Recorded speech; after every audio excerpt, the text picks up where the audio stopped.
Hey everyone, what's good? Happy Christmas. Today's Boxing Day in Australia, so December 26th, it's the day after. Hopefully you guys got a lot of presents and everything. Me personally, I didn't get any cash in liquid. I just got cash in the stock market. So, I had some people that bought me shares and everything, and that should hopefully go up in value over the next few years. Just kidding. No, I didn't. No one bought me shares. I got a few shorts, socks and everything. That was good. But no, I actually, it's good that I brought up the stock market because that's the focus for today's video.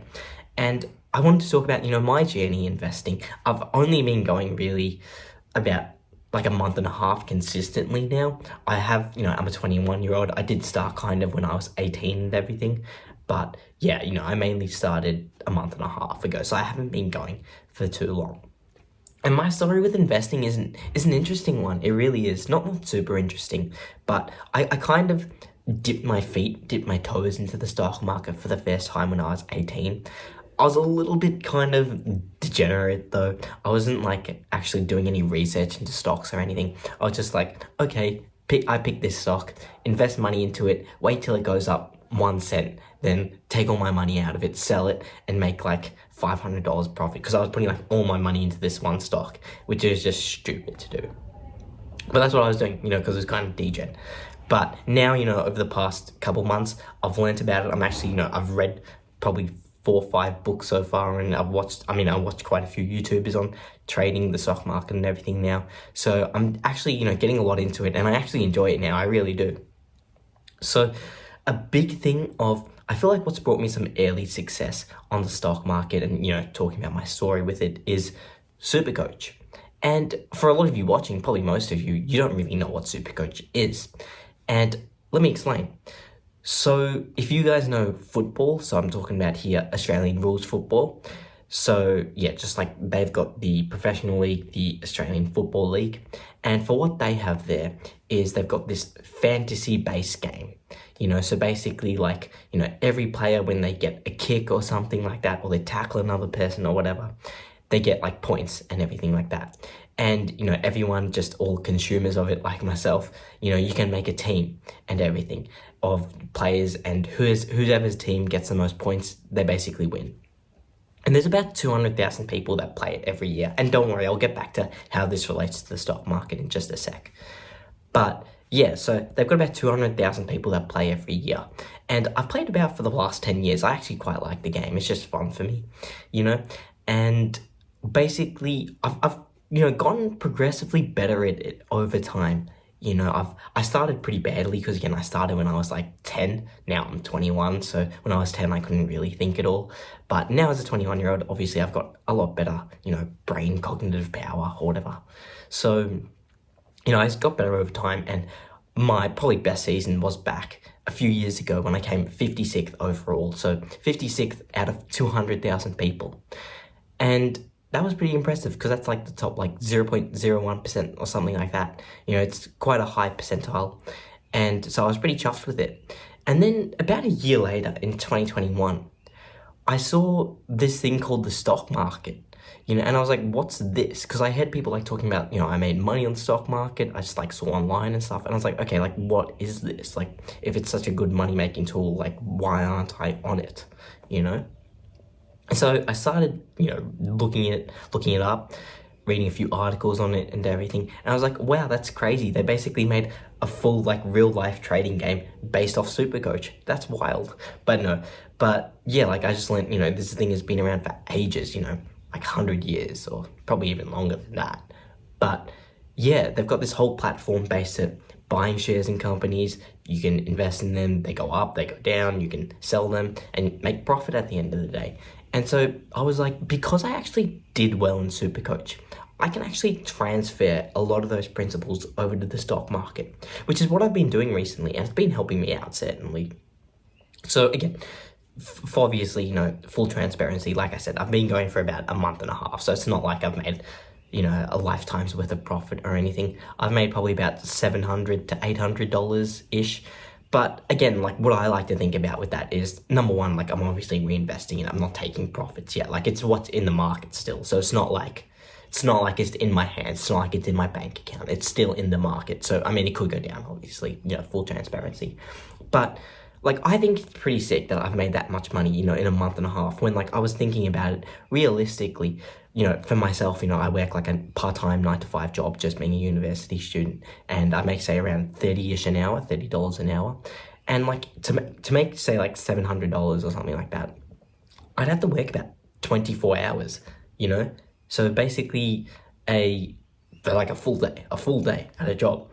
So to have not done that and be back at where I'm at now, it's pretty good at the end of the day. So yeah, avoiding, spending 24 hours working at a job, which I actually like my 9 to 5 job, the job I work part-time. I actually like mine, but I know a lot of people probably just see it as just like, you work to get money and everything, because that's honestly what a lot of the workforce is nowadays. You've got employees who work just hard enough to not get fired, and employers who pay just high enough so the employees don't quit. That's kind of what a lot of it is.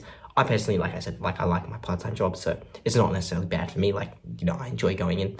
But, for other people, again, for yourself, probably that's a university student and everything, it's a good way to build up your capital.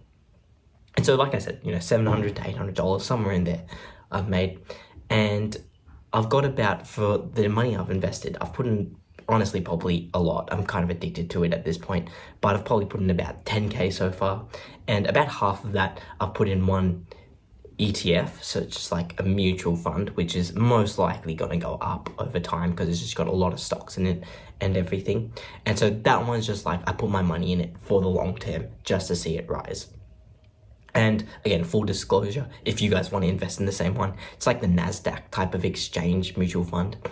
And it's got the ticker code NDQ if you want to look at it. I actually like it. Again, I can't give financial advice or anything. I'm not a financial consultant, which I watch a YouTuber who says that at the end of all his videos. He's like, I'm not a financial consultant. I can't give financial advice and everything. So I'm not either. Can't trust what I'm saying. You got to do your own research, but that's the one I invest in. And I've just got about 10 other stocks I'm just trading, here or there. So that's what I made so far. That's what I've done so far with it. Again, it's just a bit of fun. It's a bit of cash grab, and it's something I want to do more and more over time, obviously. And again, for someone in your position, I would highly recommend it as well. You may as well put your money to use. Every dollar you've got is a dollar. It's a tool, basically. View every dollar as a tool. It's not just meant to be sitting in your bank account for years to come, for you to one day use it in 20 years. Use it as a tool, as a soldier to, gain more dollars, in your bank account. That's what I'm really trying to do with mine. Okay, so a few principles I've learned. I mentioned before, I've read probably 4 or 5 books on the stock market so far, and they're all really good. And one principle I really learned that stood out to me was just the 2 kind of things which make most traders fail. And that's fear and greed. So fear it's a big part, and every investor gets it. I myself get it heaps. But it's not so much about having fear, it's more about how you handle it, which is the most important thing. So for myself, or just anyone, when you invest in a stock and it goes down a little bit, say, you buy a stock that's $1 and it goes down to 95 cents or something like that, and you're like, wow, I just lost 5%, I've got to go and sell it before it goes down further. That's what a lot of people do. But really, in that situation, it's best to just hold it out. If you've done your research and, done your preparation, because again, usually they've got a quote, something like, I've got it written down here, something like, you become more confident with the more preparation you put in. So if you've put in that prep time, then you are confident. And even if it goes down a little bit, you should be okay to just hold it out and trust it's going to go back up. And if you haven't done your own research, then yeah, you're probably going to want to sell it at that point because you're going to be so fearful. You're just like, okay, I don't know what's going to happen here, so I want to sell out before, my stock goes down even more, which again is kind of what I said I did when I was 18 a few years ago. But now, obviously, being a bit more experienced, I know to not do that. So yeah, with fear and everything, like, you want to sell when it goes down a little bit because you don't want to lose more money. But honestly, a mentality that's really helping me is treat it like a game, and that's hard to say because you're dealing with real money here, compared to, say, Supercoach, like I was talking about before. That was just a game, it wasn't dealing with real money. It's a free game to play and everything like that. So it's like you can stuff around, but you're not going to actually affect your real life position compared to, this. the stock market. You're dealing with your own real dollars. If you're putting in $500, say, for a stock, you worked, maybe 18 hours to get that or something. It's a lot. It's a lot. It really is. But you honestly be best positioned if you do just do this and you treat it like a game. So, like, something that really just that helps me is just treat it like numbers on a screen. Numbers on a screen. And obviously, for myself, it's not as bad even if I lose money, because at the end of the day, I don't have any expenses or anything. Like, I'm living at home with my parents. Like I said, I'm 21. So I'm in a pretty privileged position. But obviously, if you're out there, I mean, again, probably most of you university students watching this video, you're probably around my age as well. So you probably also don't have many expenses to pay. Maybe you got a few, but probably not many. So, it's just treat it as numbers on a screen. And it's kind of paradoxical, because it's like the less you care about losing money, you'll end up just gaining more. It's a really paradoxical, but it's just what ends up happening, Just treat it like numbers on a screen. So like I said before, I'm up to probably $700 to $800 overall up. But I remember a few days ago, this was maybe, it's like December 26th now. This was maybe December 20th. So there was like a big fall on the stock market in both the American stock markets and in Australia. And I remember like my stocks went down heaps, like $250, $300. And I was like shitting myself. I was like, what have I just done? I've lost all this money. I should have sold earlier and everything. But I was like, no, like you just gotta wait. You just gotta sit with it, and it's okay. Especially because that was on the Friday, so it doesn't, there's no trading. The stock market's closed over the weekend, so I had a few more days to sit with it. But then it's like, what happened on the Monday? The markets in America and in Australia were all up. So my stocks, they pretty much made back all the money they lost on the Friday. I was up another $250 to $300, which is, pretty crazy. And so I was just like, you just gotta hold at the end of the day. So just remember, it's numbers on a screen. That's what I like to say. On that Friday, on say the December 20th, like I just mentioned, when it was all down, all it was that a number was red on my screen. That's all it was. And then on the Monday, when they all went up again, all it was that number again, that $250, instead of being red on Friday, it was green. So that's really the mentality, just that helped me a lot. Just remember, it's numbers on a screen. Like money is just kind of a concept in all of our minds. Like what is money to everyone? If you ask 100 different people, you realistically get 100 different answers. I guess it's a currency, but like, what does a currency mean? What does a currency do? For everyone, it's different. So you kind of just got to take that into account. And then, that was the first thing which you want to avoid, fear. And the second thing was greed, and this kind of really hits home for a lot of people, where you make money, you're buying stocks and everything, and then you take profits, but instead of reinvesting, you get greedy and you take it out and you spend it on yourself. Obviously, you want to pay yourself first, and especially this is important, again, in this situation where you do have expenses to pay. But say for you and me, we've got no expenses, we're living at home, or we've got very minimal. If we're working our 9-to-5 job, that can pretty much cover our expenses. Let our stocks just keep going up over time. It's going to serve us even better in 10, 20 years when we do need that cash a lot more. So all that money you make from stocks, reinvest it. That's what I'm trying to do. I'm not trying to pay myself or anything like that. I don't need to get paid from the stock market. I'm working a 9-to-5, a couple days a week or whatever. That can pay me. Otherwise, just reinvest all that money I'm making from the stock market. Going along with that, the biggest principle that I've got here is just start. Like I mentioned, when I was 18, I did start for a bit. But I gave up on it pretty quickly after I lost a little bit of money, just because that was it, but just being a bit more experienced now, I'm in a much better position. And so, again, like I said, time is the biggest benefiting factor here. If I was having kids, I'd be planning to put away, say, 5K, 10K for them now, just so in 20 years time, 30 years time, when they need it, they've got, that money's multiplied by like 50 times or whatever. Just so they've got it. And a website I've been going on a lot is the compounding interest website calculator, just because, I like that one a lot, and it's been showing, if you put away, say, 10K in the stock market, it goes up, the whole stock market on average, or something like the S&P 500, the top 500 stocks goes up like 8% every year, or something like that. Then you'll see, after like 50 years, I can put up like a photo right here of how much that goes up over like a 50-year time span.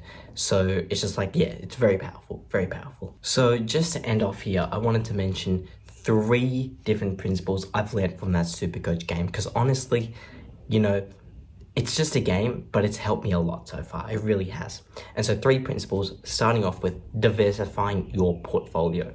So when I say diversify, I'm not even necessarily meaning this in like, you want to be attacking the tech industry, the financial industry, consumer discretionary, staples, mining. You don't necessarily need to be in all of them.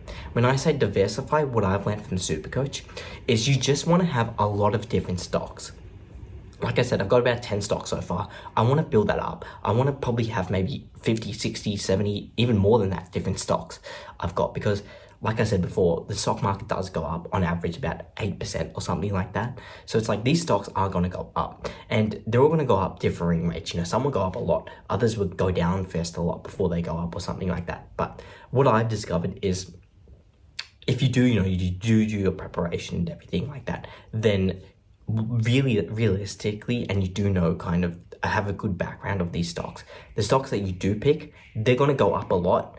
And well, some of them will go up a lot, and the others, they're not even going to go down a lot. The ones that do go down won't even go down a lot. They'll go down maybe say 10%, 15, 20%. But so the ones that go up, those are your big winners that can go up 50+%. Like I had a stock the other day that went up over 50% in the day after I bought it, which is really, really lucky. Luck involved in it, but also I did my research on it.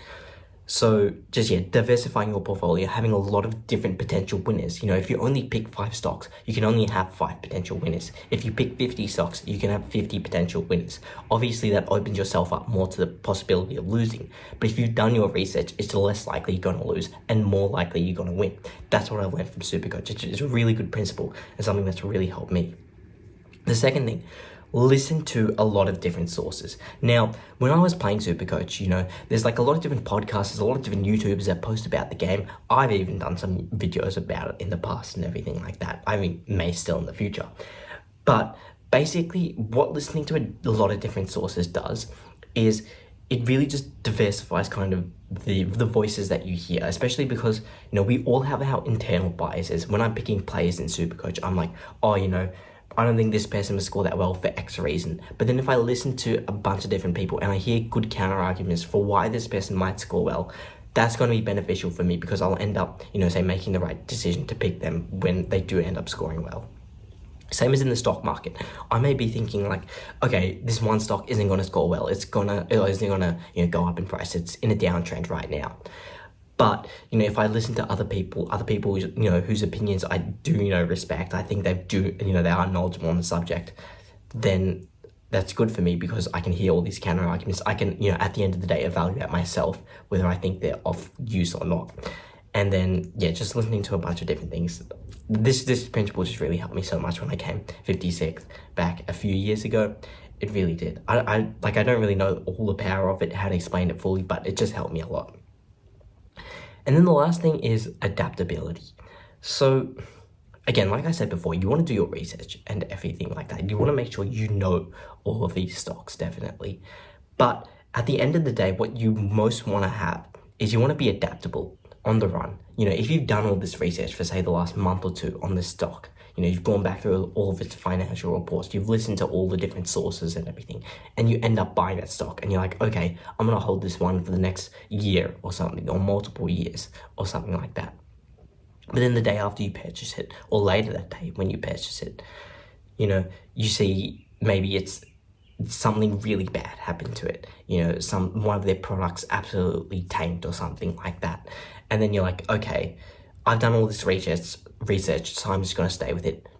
You've got to be able to adapt. And if it calls for it in that situation, even after you've done the research, you've got to sell it. Then that may be the case. Again, it obviously depends. Context is everything for stock by stock. But again, you've got to be able to adapt. Say, I know there was, for example, this stock on the stock market a few weeks ago, or a couple months ago, where, they are an Australian stock. They're on the Australian stock market. But their actual production and everything, they're a mining company, so their actual mines and everything that they have are in some other third world country. And their CEO, who was in that country at the time, they got captured or something and were in jail. And their share price absolutely tanked that day. They went down by 50%. So it's you got to be adaptable. That was unforeseen. No one knew that would happen. But like, yeah, you just got to know that this stuff is possible. So, and be able to adapt on the run. That's something really good. Like, you can do all the research, and doing the research is great, but you've got to be able to adapt on the run. That's the most important thing. So yeah, that's pretty much all I've got for this video. Again, I'm just a young dumbass who doesn't really know what he's talking about, but I'm just going, I'm a young dumbass, but I'm a young dumbass that's learning and, you know, wanting to get better and wanting to improve. Like I said, I've been reading a bit and everything, so that's me, listening to a lot of different sources and everything. I'm a young Jack dumbass, at least, you know. So anyway, that's just me. But yeah, hopefully you guys have all enjoyed watching this video. I would say certainly start investing. Again, I'm not your financial advisor though, not your financial consultant. Can't trust me. Gotta go with whatever your own research says. And at the end of the day, you can watch this video, which I think is also quite good. And otherwise, again, thank you guys all so much for watching, and I'll see you in the next one.